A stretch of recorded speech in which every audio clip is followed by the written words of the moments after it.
자체 존재를 부정하고 관련성도 부인했던 김기춘 전 비서실장 그리고 조윤선 지금의 한국민주당 장관이죠. 이런 박근혜 정부 실세들의 발언이 거짓말이었음을 밝혀냈습니다. 더불어서 최순실 게이트로 국민들의 분노가 극에 달하는 현 시점에서 또 하나의 국정파탄 증거를 추가해서 정권에게 타격을 준 그런 기사였습니다. 또 10월에 좋은 방송 보도, 여러분 다 아시겠지만 정말 이 나라를 뒤흔든 대형 특종이었습니다. 이 최순실 박근혜 국정파탄의 진짜 실체를 드러낸 JTBC 보도였는데요. 이 보도로 인해서 그런 계속 모르쇠로 일어나던 대통령과 정부 관계자들이 곧바로 이 사태를 이 상황을 인정할 수밖에 없던 근거를 제시했고, 나아가서 너무 국민적인 대통령 추진운동에 불을 이 보도가 지폈습니다. JTBC의 보도는 권력의 치부를 드러내는데 망설임이 없어야 하는 이 저널리즘의 기본, 그리고 권력과 타협하지 않고 권력을 감시 비판해야 되는 기자 정신을 정말 잘 보여준, 어떻게 보면 우리 언론의 쾌거라고 볼 수 있습니다. 이번 온라인 보도, 경찰의 거짓말 결정적 증거로 반박을 했던 민주주의 소리가 선정이 됐습니다. 경찰 쪽에서 없다고 주장했던 김남기 농민 상황 속보, 물대포 맞았을 당시에 상황 속보가 존재하고 있음을 밝혀냈습니다. 중요 소리가 이 상황 속보를 찾아내므로써 경찰이 모든 상황을 알면서도 김남기 농민의 사망을 책임을 회피하려고 했던 것이 드러났고요. 서울대 병원도 이 조작의 가담했음을 밝혀낸 굉장히 의미 있는 보도였습니다. 상을 받게 됐는데, 사실은 이 상은 제가 받는 것보다는 연극인들을 비롯한 문화예술계 종사자들이 마땅히 받아야 될 것이죠. 9월 처음으로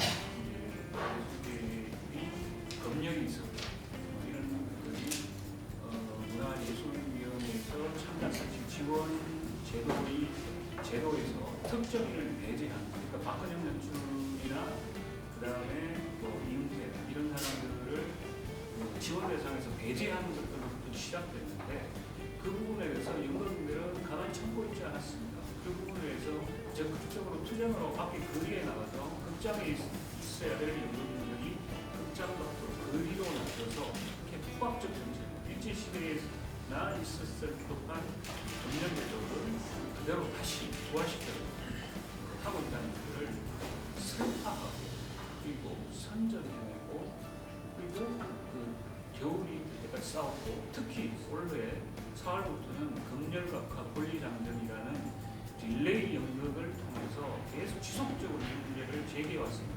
사실 이런 연극인들의 노력이 없었다면 블랙리스트의 존재를 이렇게 세상 사람들이 많이 알게 되기 어려웠을 거예요. 저는 12월 달에 조윤선 장관의 블랙리스트 작성본을 후속 보도를 했습니다. 그래서 그걸 이제 엮여가지고 같이 상을 받게 된 것인데, 문화의 융성을 이야기하고, 그리고 이른바 문화 관련해서 콘텐츠 지원이라든가 문화의 꿈을 내걸었던 박근혜 정부가 실제적으로는 현장의 예술인들을 복제고 예술인들에 대한 지원을 믿기로 해서 그들을 자신들의 의도에 따라서 출세하고 단합하는 그런 괴물의 모습을 가지고 있다는 것, 그런 이중성이 적나라하게 드러났다는 것을 생각하고 있습니다. 그리고 사실 이 부분은 많은 예술인들에게 자기 창작이나 자신의 그 성향에 대해서 자기 검열을 강요한다는 측면에서 그들에게 많은 점진적 트라우마를 안겨줬다고 생각합니다.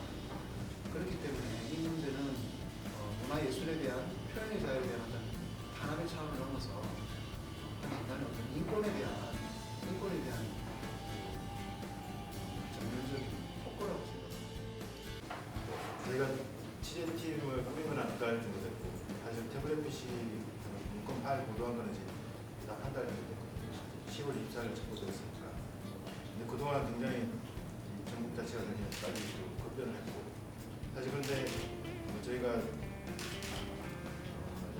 사실 저희가 했다기보다는 다 같이 했다고 생각합니다. 그래서 앞서 이제 한겨레나 TV 뉴스 같은 매체들이 잘 해주시고 그쪽으로 다투면서 했다고 생각했는데 앞으로 갈 길이 굉장히 멀어서 사실은 그리고 뭐 대통령의 입장과 상관없이 저희는 후속 보도를 이어가고 있었거든요. 대통령 대리 지방부터 시작을 해서 대통령의 외교라인 대비까지 그리고 앞으로 계속 할 예정이기 때문에 대통령 입장과 상관없이 제가 해왔던 것을 꾸준히 할 생각입니다. 의혹으로 제기됐던 부분들을 저희뿐 아니라 많은 언론사에서 이제 하나씩 정말 그것이 단순한 의혹이 아니라 이렇게 실제로 벌어졌었던 거의 뭐 심각한 수준의 범행이었다는 점들을 계속해서 좀 확인해 나가는 데 의의가 있는 것 같습니다. 한 달 정도 지나면요. 자격들이 많이 있으니까 끝까지 열심히 최선을 다하겠습니다. 저는 사실 입사한 지 1년 동안 문제여가지고 이 자리에 있어도 되는 위치인지 모르겠으나 네, 너무 좋은 상담 주셔서 감사하고 앞으로도 조심히 시작더 열심히 하겠습니다. 저희 용기들을 세월호 기수라고 부릅니다. 수습과 동시에 세월호 사건이 터졌고 그 뒤에 국정화, 국정 교과서 문제, 위안부 문제, 백남기 사건, 민중 총궐기 지금 탄핵 정부까지 거의 매 분기 정신없는 그런 사람들이 거리로 뛰어나오는 그런 사람들을 현장에서 취재하면서 겪었던 것 같은데요. 저희 역시도 그 현장에서 그런 목소리들을 잘 담아내고 이 사건들을 잘 담아낸다는 칭찬을 그런 의미로 이상을 주신 것 같아서 굉장히 의미 있게 생각합니다. 아무래도 아까도 평가도 해주셨듯이 이 백남기 사안수포 관련한 기사가 백남기 사건을 이게 후속 문제지만 후속 문제를 잘 맺어짓는 결과로 이어진 것 같아서 감회가 새롭고요.